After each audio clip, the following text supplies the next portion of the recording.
Bienvenue, noble déchu, à un abécédaire des Chevaliers du Chaos.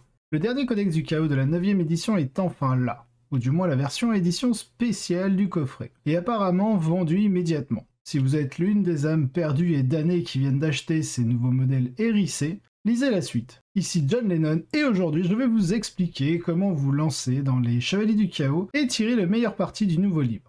Les Chevaliers du Chaos vont être ma première armée du Chaos depuis plus d'une décennie, et je suis extrêmement excité à l'idée d'élargir les armées que je joue, et de peindre beaucoup trop de gros robots. Quand je commence un projet comme celui-ci, je commence par trouver l'identité de l'armée, qui sont les Chevaliers du Chaos. A la base, il s'agit d'une armée d'élite, dotée d'une multitude d'astuces uniques centrées sur les tests d'épouvante, et divers buffs ponctuels qui rendent chaque chevalier fou. Il semble y avoir beaucoup moins de synergie inter-unité dans cette armée que dans celle des chevaliers impériaux, mais beaucoup plus de moyens de faire d'un modèle individuel une bête de somme. Un autre mécanisme important de l'armée est l'imposition des tests d'épouvante. Il s'agit d'un test de leadership, donc de commandement, à l'ancienne, qui oblige une unité ennemie à lancer 2d6, et si le résultat est supérieur à sa valeur de commandement, il se passe quelque chose. Ils sont généralement limités à 12 pouces d'un chevalier du chaos, ce qui incite l'armée à s'approcher. Les chevaliers sont très forts en combat de mêlée, ce qui nous donne une autre raison de nous approcher. Rappelez-vous que vos gros bras ne bénéficient pas de l'obscurcissement du terrain, et que vous n'avez pas d'unité bon marché jetable pour jouer à l'échange. Eh oui, vous voulez encore une fois vous rapprocher.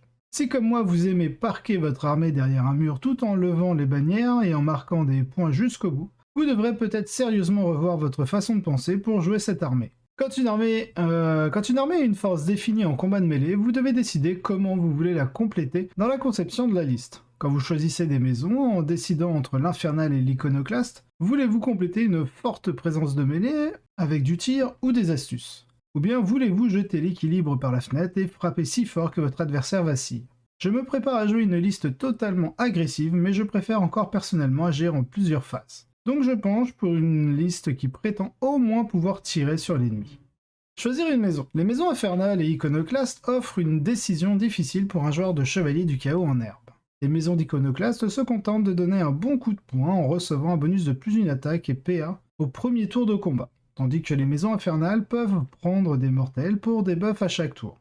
Juste à ce niveau, je préfère de loin le bonus iconoclaste. Le buff d'iconoclaste amène chaque modèle de mêlée à un autre niveau, et aide à contrer le récent buff d'armure du mépris qui pourrait autrement émousser notre combat. De plus, d'après l'expérience acquise avec les maisons infernales dans l'ancien livre, les blessures mortelles peuvent rapidement s'ajouter à une armée qui s'essouffle lorsqu'elle ne peut pas porter un coup fatal tôt. Le revers de la médaille est que les maisons infernales nommées sont de loin supérieures aux choix iconoclastes. Malgré tout, je pense que les meilleurs choix ici seront de mélanger les buffs de mêlée et de tir pour créer un mélange à haut niveau de dégâts. Donc avec cette idée en tête, je vais commencer avec le Ball Tyran iconoclaste Fellband. Ball Tyran. Chaque fois qu'une figurine possède ce Fellband, effectue une attaque à distance. Si la cible de cette attaque se trouve dans un rayon de 18 pouces de cette figurine, améliorez la PA de cette attaque de 1. Mes mentions honorables ici sont Envahisseur Frénétique pour Iconoclaste. Marquez une touche supplémentaire sur les 6 non modifiés pour toucher en mêlée, ou les maisons infernales de Corvax et Vextrix. Donc Building List. Donc Fellband Ball Tyran, donc ça il nous en a parlé. Ça c'est sûrement pour mettre des reliques, etc. Donc du coup il joue un Knight Abominant.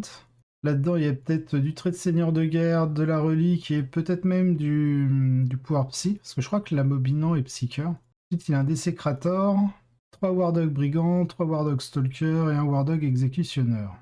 Je fais le plein de défense pour mes deux grands garçons. L'abominant a un dédain pour les relances grâce aux bénédictions du Maître des Ténèbres et aura potentiellement un 5+, pour ignorer les blessures prises lorsque le pouvoir psychique vent du Warp est actif. Le Profanateur, quant à lui, bénéficiera toujours d'une sauvegarde invulnérable de 4+, contre les attaques par balle, donc à distance, et d'un 5+, pour ignorer les blessures mortelles intégrées. De plus, en tant que chevalier de Nurgle, lorsqu'il subit de sérieux dégâts, il peut utiliser son profil supérieur pour obtenir quelques points de commandement. A partir de là, il s'agit pour les Wardogs de vous tirer dessus à bout portant, tout en prenant les objectifs et en charge les survivants. Le chien de guerre exécutionneur, donc le Wardog, Elverine, est ma concession aux objectifs de champ arrière. Mais toutes les autres figurines ici sont censées bondir en avant et faire des claquettes sur le score principal de mes adversaires.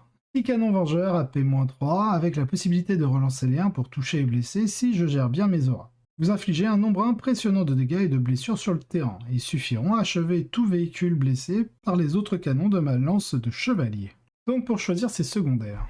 Choisir les secondaires. Les chevaliers du chaos ont reçu une forte augmentation de leur potentiel secondaire, mais il convient de noter que l'armée peut encore être un peu incertaine si votre adversaire prévoit de refuser les secondaires dans la construction de sa liste. L'emprise est toujours précieuse et broyer-les est un élément essentiel des chevaliers. Le troisième secondaire est plus difficile, mais heureusement le nouveau codex a introduit une paire de secondaires forts qui peuvent vraiment aider à compléter cette liste.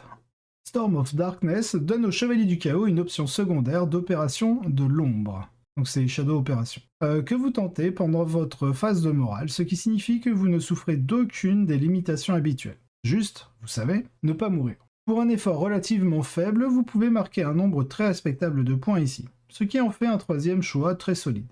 D'un autre côté, Ruthless Tyranny pose la question suivante. Et si vous voulez que Stronghold soit encore plus facile à marquer? C'est de loin l'objectif le plus facile à atteindre, bien que la seule réserve soit qu'il soit en concurrence avec d'autres objectifs relativement faciles dans l'emplacement Battlefield Supremacy. Si vous le trouvez ouvert, c'est un choix qui vous donne des points simplement en jouant votre partie normale. Néanmoins, je pense qu'une partie serrée pour les chevaliers ne se terminera probablement pas par un score élevé. Une liste de chevaliers forte sera construite autour de la mise à l'écart de l'adversaire ou de l'absorption de son score principal, puis d'un plan secondaire suffisamment fort pour que l'ennemi ne puisse pas le rattraper. Les chevaliers du chaos ne sont pas obligés de courir vers l'avant à chaque fois, et il est important de ne pas adopter ce plan de jeu par défaut. Il faut dire que les chevaliers du chaos seront à leur meilleur lorsqu'ils submergeront l'adversaire avec des véhicules en masse qui ne pourront pas être traités assez rapidement. Conclusion. Dans l'ensemble, les Chevaliers du Chaos semblent être une bouffée d'air frais amusante qui sera pertinente sur la scène compétitive sans écraser tous les tournois auxquels ils participent. Vous pouvez obtenir plus d'analyses et d'informations sur Art of War en vous rendant sur leur site, faire partie de leur formidable communauté et profiter encore plus de votre hobby. Vous avez des questions ou des commentaires, envoyez-nous un message dans les commentaires ci-dessous ou envoyez-nous un email à contact@gunhammer.com.